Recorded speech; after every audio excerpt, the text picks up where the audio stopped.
help you? I want to take a look at your shirt and your little blood splatter on there. I want to take some pictures of that, okay? Is that what that is on there? Some of his blood that got on you? Okay. And the poor little guy, he was bleeding. That was a police detective talking to a mother about her own son's blood. And all she could say was, yeah. Not panic, not confusion, not horror. Just, yeah. As if he had asked about a coffee stain instead of the blood of her own child. Here's the thing about lies. The best ones don't sound like lies when you first hear them. They sound like someone who's overwhelmed, someone who's confused, someone who's simply having the worst day of their life. That's exactly why they work. But this case is different. Over the next 20 minutes, you won't just watch an investigation unfold. You'll be sitting inside that interrogation room, listening to every answer, every pause, every contradiction, trying to catch a liar in real time. And you can, because you've already done it before. Every one of us has sensed when something wasn't right. Maybe someone answered too quickly. Maybe they hesitated just a little too long. Maybe they looked away at exactly the wrong moment. Those instincts are already inside you. Tonight, they're about to be tested. A 4-year-old boy named Ariel is missing.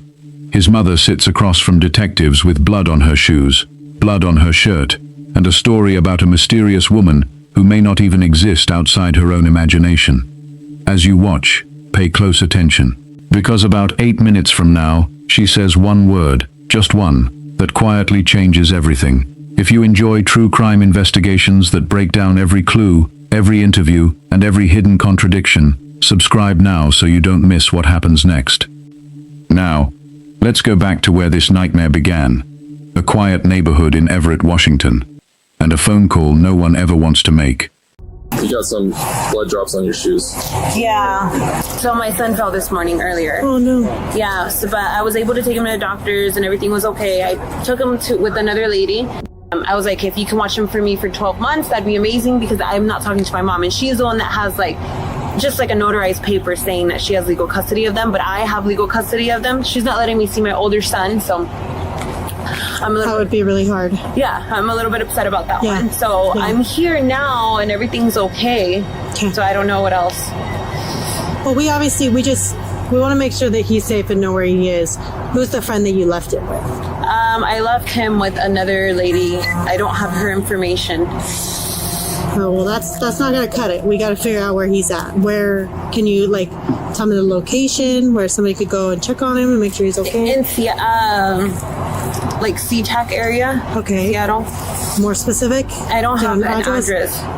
You have a longtime friend that you reach out to leave your son with, who you obviously care about very much. I love him with all my heart. Yes, and you're expressing how upset you are about what's going on between you and your mom and the custody of him and your older son. I think that's horrible. So I know that you're not going to go leave your son with somebody and you don't know where he is. Yeah, no. So you do know where he is? No, I know where he is. I know where he's at. Tell me where he's at. I don't have the address for him. Okay, how can we find the address for him? Listen to those two statements again. I know where he's at. Then, almost immediately, I don't have the address for him. That's not a simple slip of the tongue. It's the first crack in a story that's about to come apart. Now pay close attention, because in just a few seconds, one of the responding officers says something over the radio that reveals exactly how serious they already believed this situation was, before Janet ever said a single word inside that interrogation room. They did establish that, yes, she's there, she's a patient. And so I just got off the phone with the sergeant down there. They did go in, they did identify her as Janet. She is mom. Child's not with her. Mom has blood on her shoe. Mom says that she took a bus down to the rehab place, but they found her car about 20 blocks away. Car has blood inside of it. So they're just basically static with her in the car right now. Okay. But we still don't know where the kid is. Okay. And she was just kind of with her hands in her pockets and quiet. And her mom went to her house and saw blood. I don't know how dramatic it was, but saw blood. I don't know where, but just saw blood. So if you guys don't locate my son, what's gonna happen? That's what we're working on at the moment. Why do you think they wouldn't be able to locate him? I mean, if you got the address story in deed. Because, like, I don't know. I'm just saying, if you guys are not able to find him, like, what can happen? What it's looking like right now is that we're going to need to stay with you until we find him. Because it sounds like you said you know where he is, you know where you left him. Right. So it shouldn't be an issue, right? Should be able to locate him. Okay, so that's what we just need to stay with you until we locate him. Okay. Think about that question for a moment. What happens if you don't find him? Not, have you found him? Not, please, keep looking. Just, what happens if you don't? It's a subtle difference. But sometimes, the smallest questions reveal the biggest truths.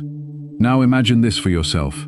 If your child disappeared right now, what's the very first thing you'd ask the police? Most parents wouldn't be thinking about what happens to them. They'd be thinking about one thing: finding their child. They'd be begging for updates, asking where officers had searched, offering anything that might help, because real fear pulls your attention toward the child, not toward the consequences waiting for you if that child is never found. Now, to be clear, that single sentence doesn't prove guilt.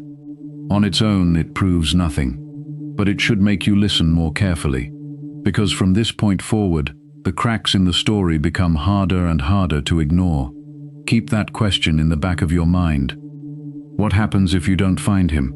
Because in just a couple of minutes, detectives ask Janet one of the simplest questions imaginable. How did you get there? It should have one answer. Instead, she gives three.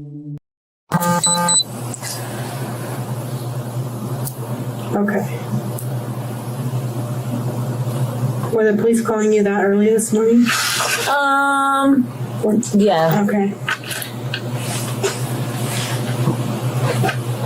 I don't know much about what happened, but how did you end up here?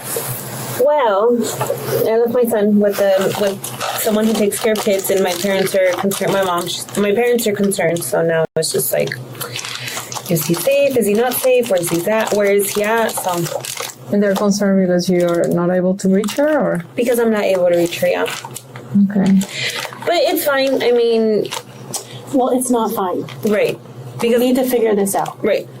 So it's starting to get just a little bit like, Concerning, I mean, Because, like I said to my you, son is there. My son is there. And if he's not there, I don't know what else we can do from here. but that's not a good address that you're giving us. Then I don't know what else to tell you, because that's where I left my son. Unless he's lost, or unless he's with another person that's hurting him, then I can understand. But Okay. I don't know what else to tell you. Okay. So, Like I told you earlier, I know that you care about your son. Mm-hmm. It's very obvious, and that's why I know that you know where you left him, because you wouldn't just leave him somewhere that right. you didn't know where he was, so Of you could course. go back to him. Of course. Was he awake when he fell out of bed? He was awake, yeah. Was he okay? I just want to check on him. So can you explain to me when you're driving to Seattle? You said it took you like 2 hours to get there. 1 hour to get there. When I got there, I took him to the lady, Okay. and then I left, and I said, hey, I'm going to be here for 12 months, and I'm leaving, and that's it. Okay. It took you an hour to get to her house. Can you tell me anything, like what exit you took, what area you were in, don't remember. what's around her house? I don't remember. How did you find out how to get there? I don't remember. I drove, and I got there. Oh, I had her address, and then I put it in the navigation. Can I see your navigation? Yeah. What do you use for your navigation? Just like, Like, do you use Google or Google Maps, or Okay. I don't think that I used actually the navigation for that one. You could check. Do you mind if I look? Do you have Waze too? What is that? No. Okay. So we should just, I just want you to be able to see what we're doing. I don't want to go anything through your phone without. I did use the navigation for that one. Okay, For the address, yeah, today? it's on there. Okay. Around what time was that you did that? So this says recent T-Mobile in Seattle. Did you go there? Yeah. Did you catch that?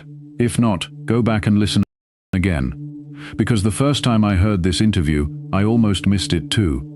First, she says she didn't use navigation. Then, seconds later, she says she did. And when detectives check the destination she claims she entered, it isn't a house. It isn't the location she's describing. It's a T-Mobile store she applied to nearly 2 years earlier. Think about what just happened. 3 different answers, in less than a minute, to one simple question. How did you get there? That's where the story starts to unravel, because real memories, even imperfect ones, tend to stay consistent. People might get a street name wrong, mix up the order of events, or forget a small detail.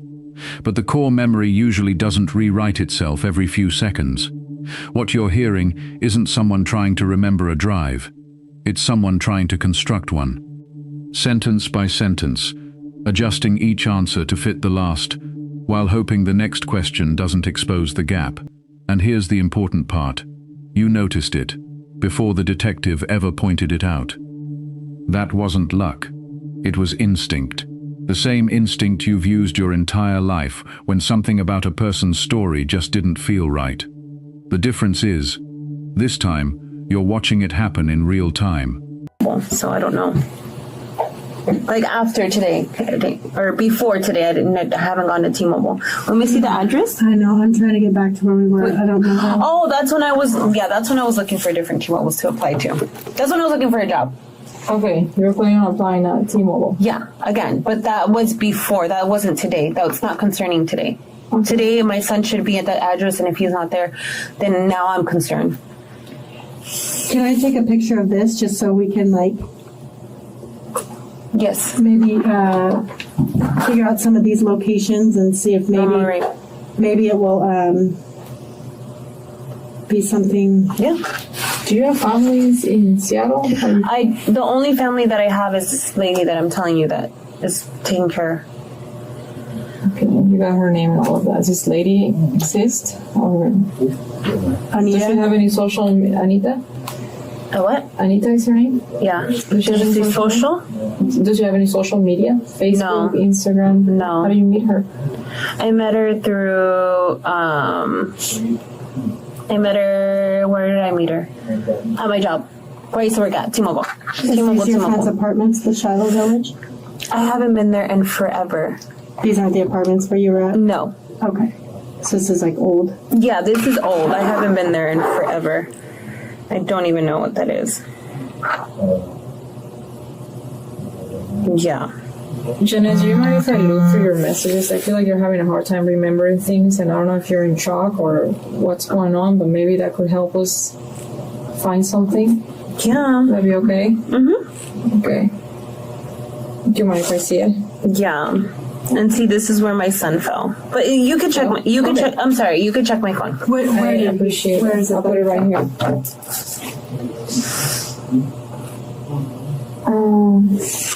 Who is this number that you deleted? Let me see.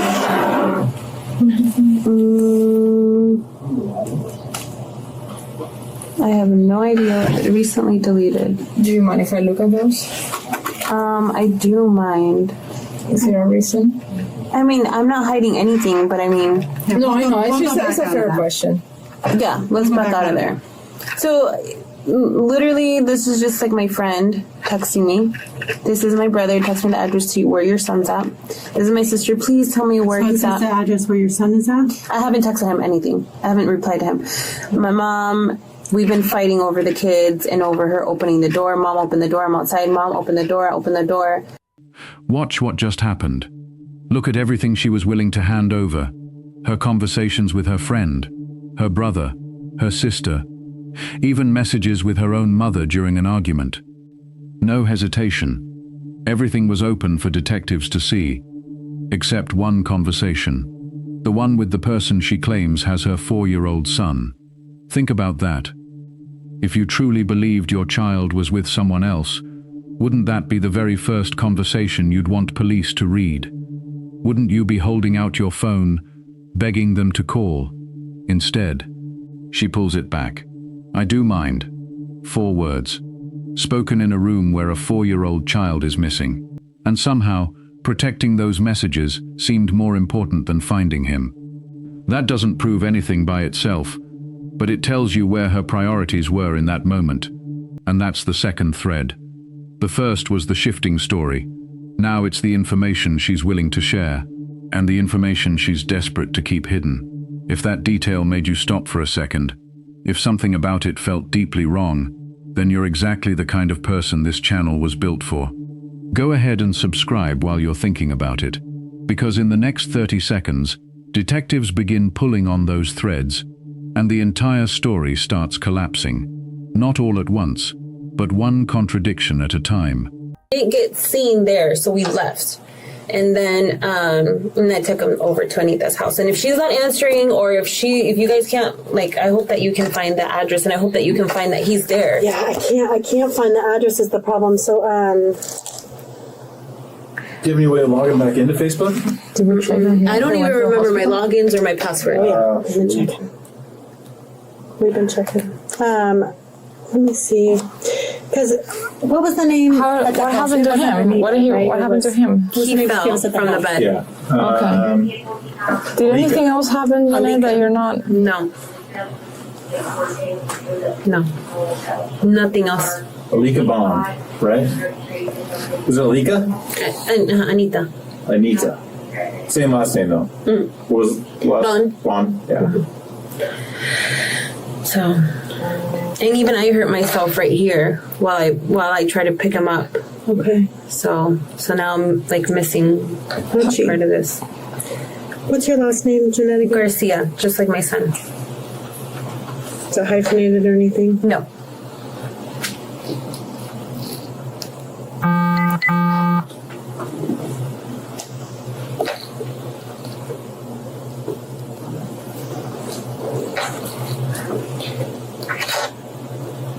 Were you guys both asleep when you fell out of bed? No, I was awake. I was making myself a tea, and then as soon as I seen him like fall, I'm like, ah. How do you spell Anita's last name? I'm sorry. Bonn. And then I got to make him breakfast and everything like that. So, but yeah, he was falling. So I was like, no.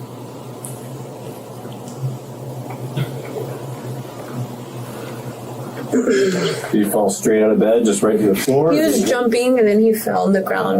So that makes sense. Then you guys had breakfast after he fell? Yeah. Then, So he should have been fine. Yeah. But Yeah. so. Is it okay if I look at your recent pictures? I won't go. Actually, no. Okay. No, because We're gonna it's- leave. Yeah, just leave the phone right here. Though. No, we won't look at it, but just leave it Okay. out. That's why I asked Just need to make permission. I sure. won't go through. No, You don't want me to go through. I'd rather you not. Okay. So.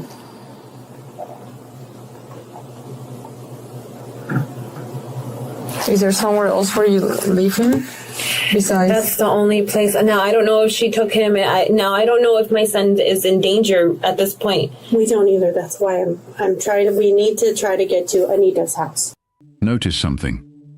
On paper, everyone in this room wants the same outcome. The detectives want Ariel found.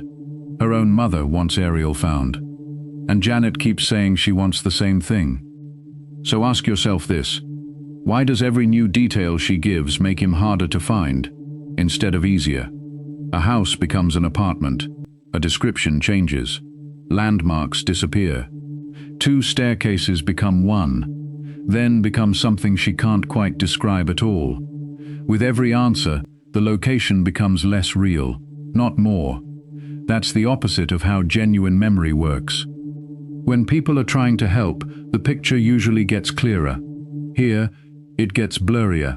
Watch closely, because what you're seeing isn't a place being remembered. It's a place being assembled, piece by piece, answer by answer, like a movie set built one wall at a time. And the illusion starts to fail, because the walls were never built from the same blueprint.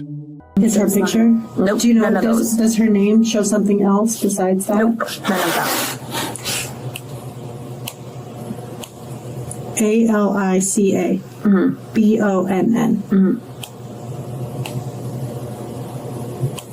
who else knows Anita? I don't know. No one from my family knows her. Well, you met her through church, right? I know, through. Through my job. Okay, who was the manager at your job? She was a customer. Yeah. And she was a customer? Mm-hmm. Did she buy anything? She would come see me every once in a while, but no. Well, that doesn't make a lot of sense, right?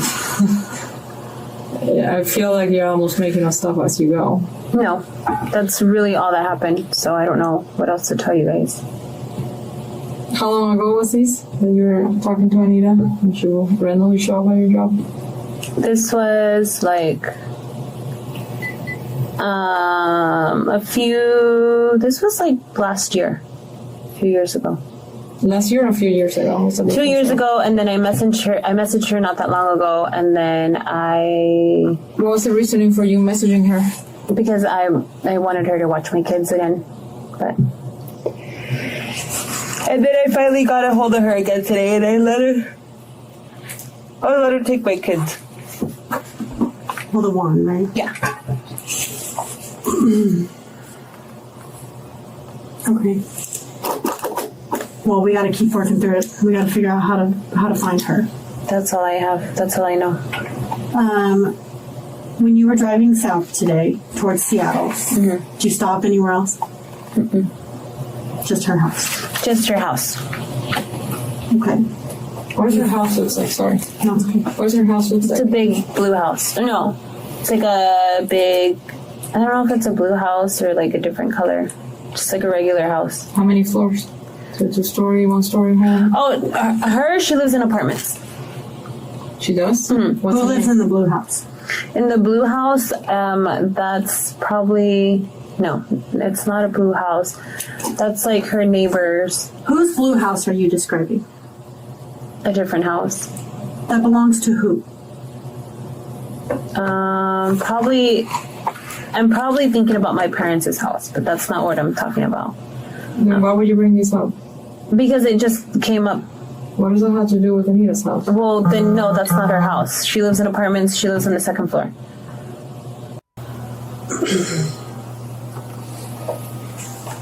Okay, I'm gonna let you gather your thoughts for a second, okay? Because what you're saying is not making any sense. And it's making you look worse, you know? Okay. Less credible, right? Yes. Because what you're saying is just making zero sense. So gather your thoughts and like tell me something that actually makes sense. Okay. So she lives in apartments. She doesn't live in a blue house.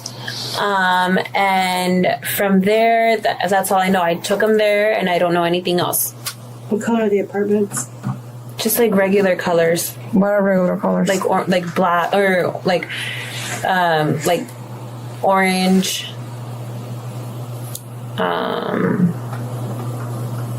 red. I don't know, just like regular color. Tell me something that you remember about those apartments that if I drove up to them, I would be like, yes, those are the apartments she was talking about. Anything, you can close your eyes, you can think about it, anything you can remember. That's it. Did you walk up to the apartment to drop off your I drove there, and then I walked up to the apartment place. How many staircases did you take? Just two staircases. And then you took a right or a left? Yes.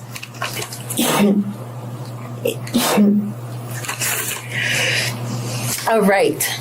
Or was it a left? No, a right. Okay. How long did you walk until you go to her apartment? Not that much. I don't walk too much. How many doors did you pass? Not that many doors. I don't think any door at all. So you went up the stairs and you took your first right, and that's their apartment? The apartment? Okay. What happened when you got there? So when I got there, I spoke to her. I said, hey, this and this is going on. Like, I want to know if you can watch my kid for me for the next 12 months. What did you tell her what's going on? I'm having problems with my parents. They're not letting me back in the house. My mom, she took my son. My son was staying with me, but she took him out of school early, and I freaked out. And so now she has my son. She doesn't answer me. She won't let me get my son. I call the cops. They don't do anything. And so, which is fine. I don't care. But then I was like, I need to go get help. I need to get sober again. So I want to leave my kid with you now. And so. When's the last time you drank? Like last weekend. Last weekend? Mm-hmm. So today is Wednesday. Today's Wednesday. Maybe not last, yeah. Like Thursday, maybe. Okay. Last weekend. What about meth? Meth, when was the last time I used? So I recently relapsed, like 2 weeks. No, not today. Like, I recently relapsed like 2 weeks ago. So that's why I'm like, okay, I do need to come get help, because I don't ever do that. I don't ever use drugs. But that night I did use, I used meth, like just like a single whatever. I don't smoke. I don't do any of that. Were you with somebody when you did? I was with someone. Yeah, who were you with? And it was easier for me to do it because I was drunk, like super drunk. Yeah. So I was with some friend, and then so I left from there, and that's when I was like, okay, I need to come get help because I can't relapse and do everything that I want to do. Right. So yes, I have used. Ever since that day, I've been drinking tea, so it can clean out of me, and I can Flush it out. and I can be okay, and I can be sober because I don't like to be impaired. I like to be sober. So, but that's the best. So it's been like 2 weeks since you used meth, and then you haven't had any alcohol since like last Thursday. Yeah. About a week. Okay, so I'm sorry. You're there with Anita. What's Anita wearing? She's just wearing a regular shirt and just pants. What's a regular shirt? Blue pants, like brown shirt. That's it. Okay. T-shirt. Just a regular blouse, like a woman blouse. Okay. Something like Does that. anybody else live with her? Just herself, and I think her kids. How many kids does she have? 3 kids or something like that. 3? Do you know how old they are? I didn't see them. Okay. Do you know how old they are? No. Okay. How do you know she has 3 kids? Because she's talking to me before, like when she would come to the store and this and that. So. Listen to the word she keeps coming back to. Regular. A regular shirt. Regular pants. Regular colors. Pay attention over the next minute. That one word comes up again. And again. And again. There's a reason for that. Real memories tend to be specific. Sometimes almost frustratingly specific. You don't remember a regular kitchen. You remember the chipped tile by the sink, the broken cabinet handle, the smell of fresh paint, the little details that your brain never meant to keep, but did anyway. Vague descriptions work differently. They leave room to adjust, to add, to change, to retreat from later if they need to. So every time you hear regular, ask yourself one question. Is she remembering? Or is she buying herself another second to think? Because what you're about to hear doesn't sound like someone describing a place she's been.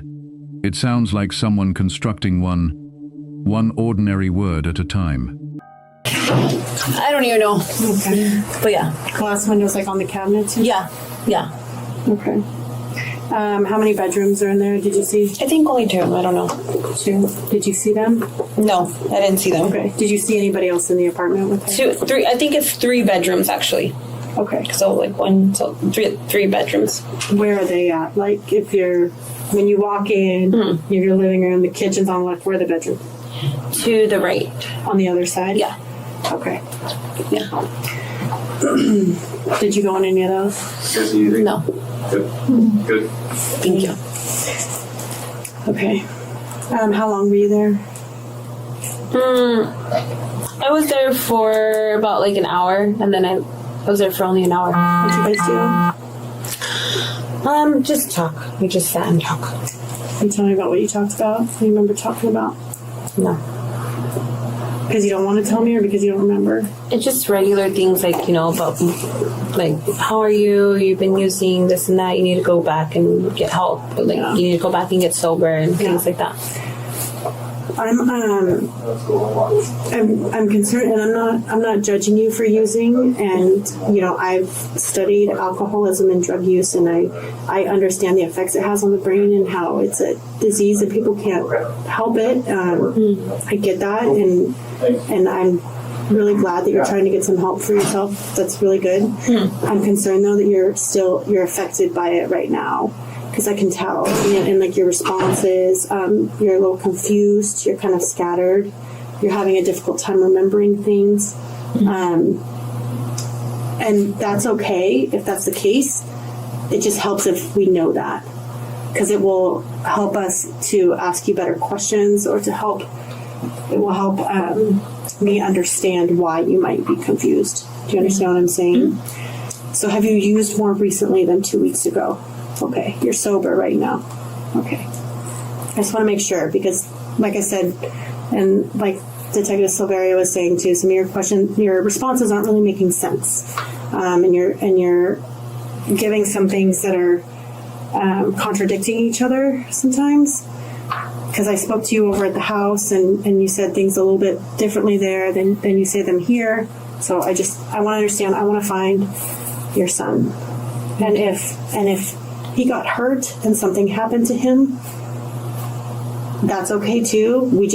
We need to find out where he's at, so that we can make sure he's safe or do whatever we need to do to help him. Right. And I really need you to help me so we can get that information from you. Okay.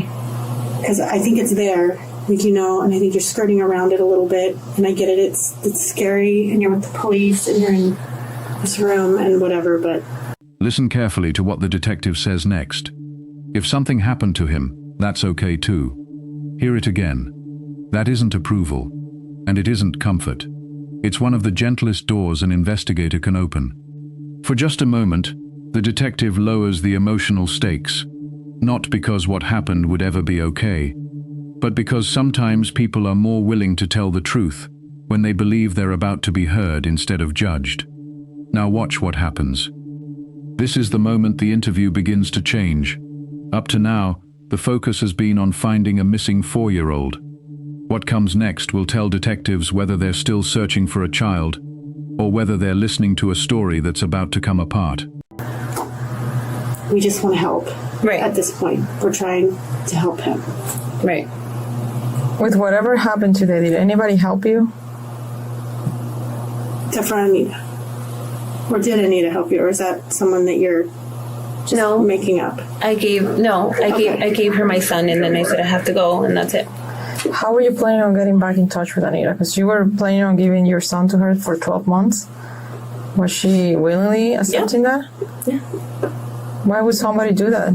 That you don't even have her phone number. She's a woman that I trust and that I believe in, and she's a good woman at the end. Right, but if you trust her so much, why don't you even have her contact information? I do have her contact information, and I have her phone number. Have you called her today? I've called her, yes. How many times did you call her? Just one time. How long did you talk to her on the phone? Find that. Right. That's what I'm trying to get to, right? Like I want to believe you, but like what you're saying is just not making sense. Yes, and even if you did something today that was kind of fucked up, that's fine. Right. Like, we'd rather know what actually happened than you making a bullshit story that doesn't make any sense. Right. Like, we know that we don't believe that, and you know that. Yeah. And we're just prolonging, we'll just be sitting here for hours and hours, going around in circles, when we would like to just get this resolved more quickly. I don't know what else to say. The truth. That is the truth. There's nothing else that I can say, or that there's nothing else that comes to mind. Like, that's it. So. You left your car at her apartment. No, I left it at the bus station in Seattle. You told me you left it at the apartment earlier. I have it on video. I can show it to you. Yeah, no. This is what I mean. This is just why I'm trying to understand. You said, I left it at her apartment. I could show you the video from at the house earlier. Mm-hmm. I left it in the bus station. At the bus station in Seattle, downtown. Downtown Seattle.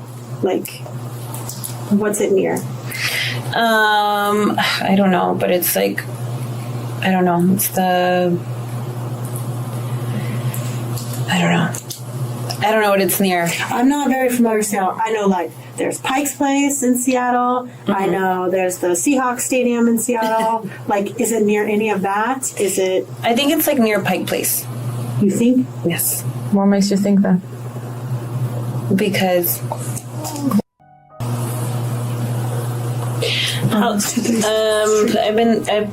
go there a lot. Yeah.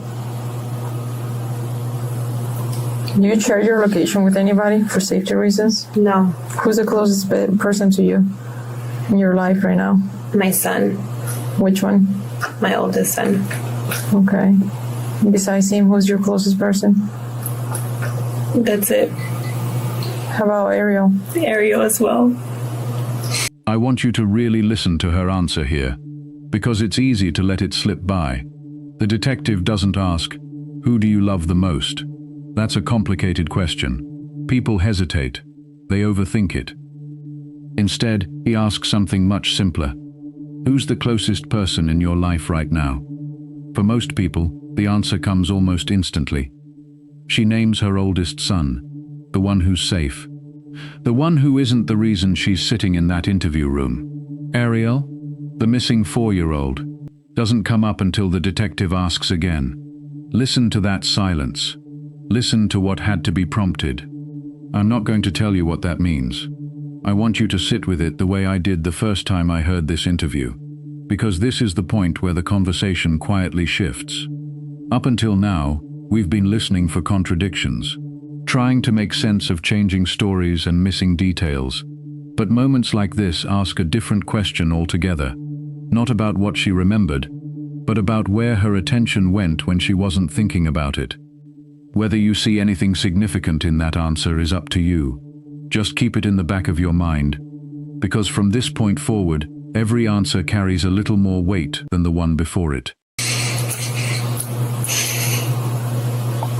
Why are you crying? What's going on through your head?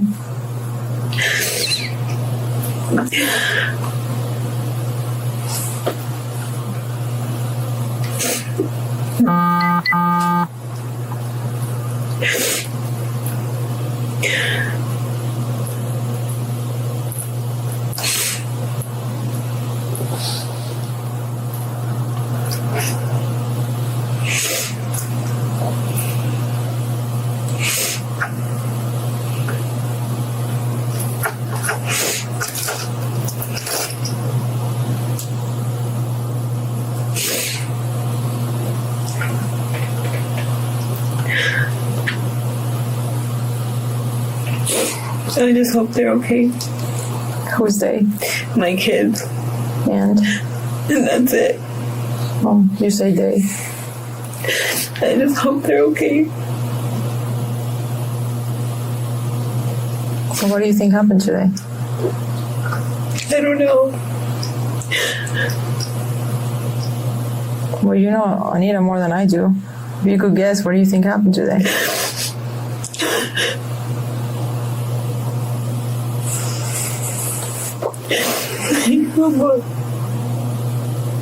What's that?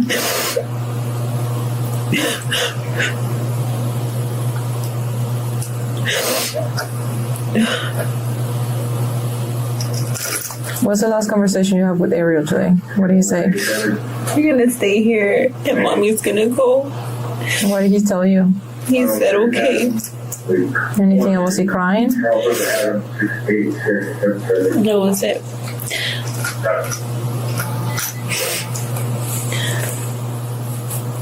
What did he think of Anita?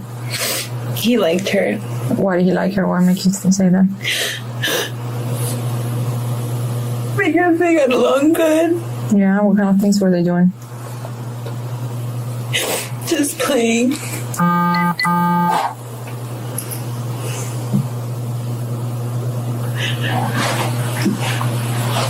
long have you spent in her house? He's been there since this morning, so I don't know. How long were you there with him? I was only there with him for an hour.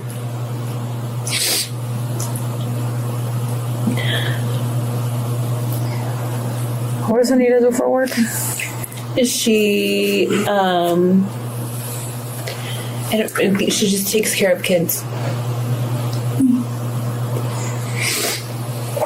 Let me, we'll let you kind of like do something for a second. I want to take a look at your shirt and your little bit of blood splatter on there. I want to take some pictures of that, okay?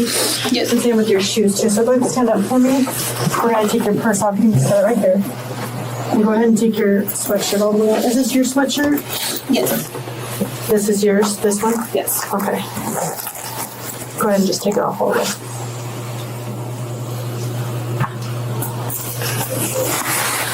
You take your sleeves off and everything. Yeah. This is what you were wearing this morning when you were making tea? Yeah. Yeah. Okay. I'm just going to get a couple photos of it.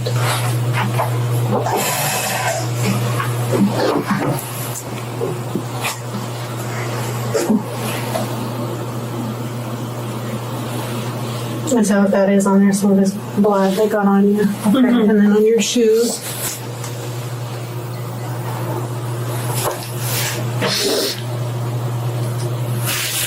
Poor little guy, he was bleeding. Can you leave your shoes too? Yeah. Lift your arm up for me and turn to the side. Just stay right there.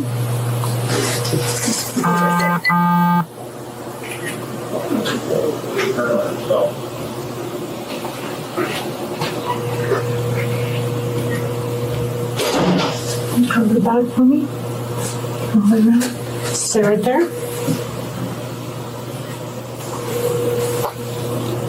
Whoa. And then turn to the side. There you go. Lift your arm for me.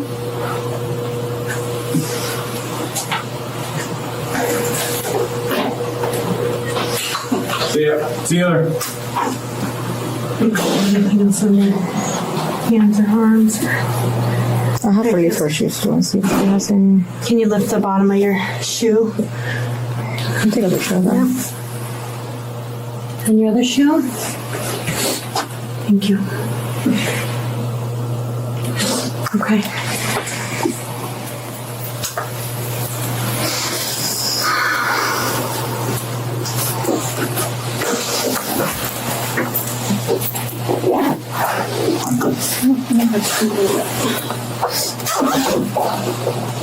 Okay, thank you.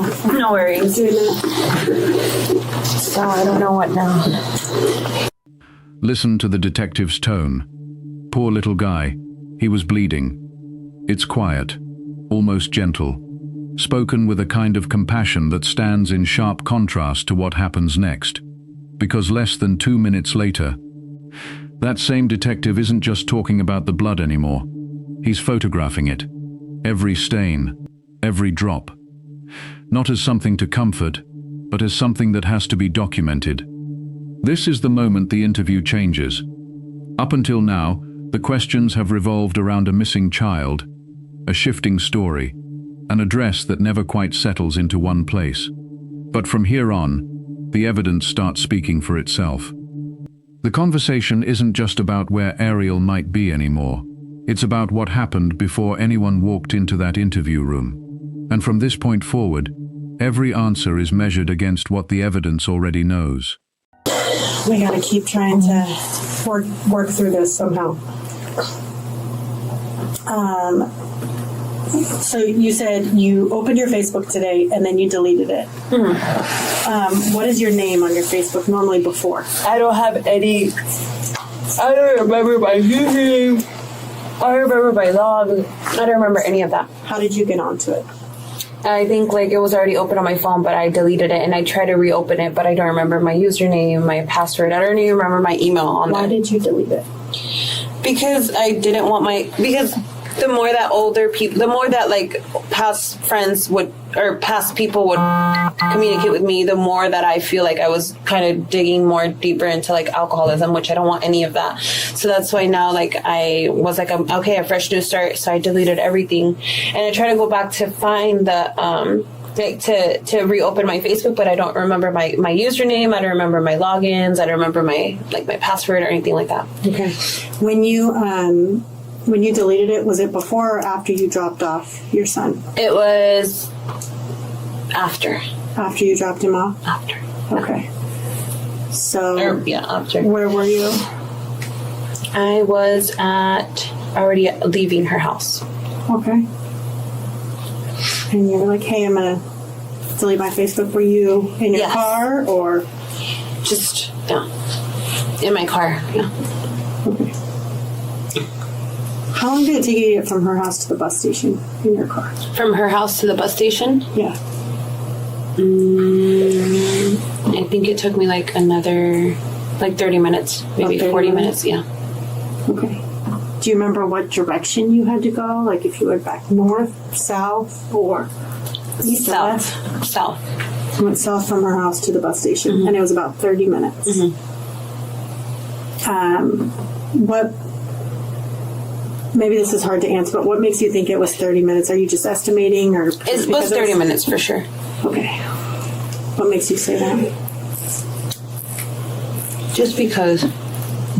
Okay. Can you, the bus station that you went at and you left your car, is it a large parking lot or large? Like are we talking, it could fit like 100 cars or smaller than that? Would you, just an estimate? I know it's hard to tell, but. It's pretty big parking lot. Okay. Is it just an open parking lot, or do you remember if there's any trees or plants, or what could you tell me again so that if I pulled into this bus station, I know that this is the bus station where your car was left? Yeah. What's around it? Nothing. That's it. Well, it's not nothing. There's got to be Like different buildings are around it. Okay. Like big tall buildings or short buildings or Short buildings. okay. So there's a lot of businesses. Do you remember the names of any of those businesses? Mm-mm. You couldn't name one business that you saw while driving to this bus station that was close by. That's it. How do you get there? I drove there. Right, but how do you know where the bus station was? Because I drove to downtown Seattle and then I parked my car there and then I got a bus ticket. How do you know how to get to downtown Seattle? Because I remembered. What kind of bus was it? Was it, Just, you know what the name of the line was? I want to say it was the Greyhound, but it's not a Greyhound. I went to get my ticket from the Greyhound, but it's not that one. Where did you buy your ticket? At one of those places, like the Greyhound thing. Okay. And what was your ticket for? Like, what was your destination? Like, how much was your ticket? Ridgefield. Okay. That's it. So you bought it from Seattle to Ridgefield? Yes. How much was it? Like $30. And how did you pay? Cash. Okay. So $30 your ticket you got from Seattle to Ridgefield. Yes. Do you have like a stub of it still or a receipt? No. Okay.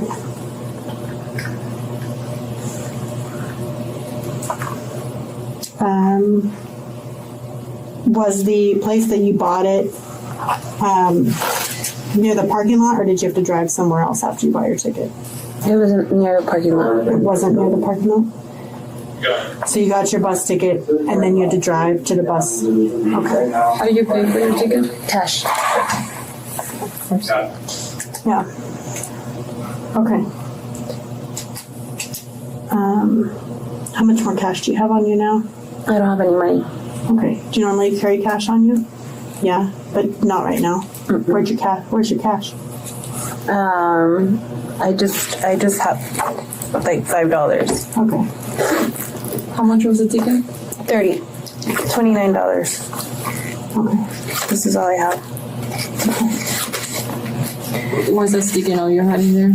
Yeah, it's Or just my address where I moved, but I'm here now.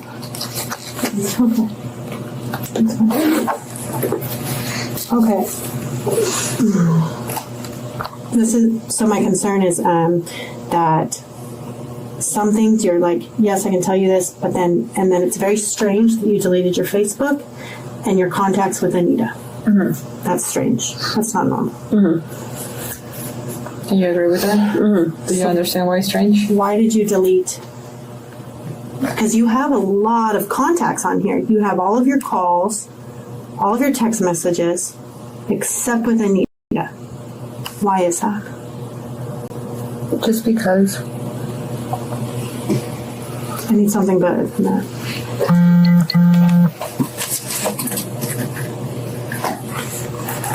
We can work through whatever we need to work through. Mm-hmm. Really, like. That's where he's at. I have nothing else to say. I don't know anything else. Okay.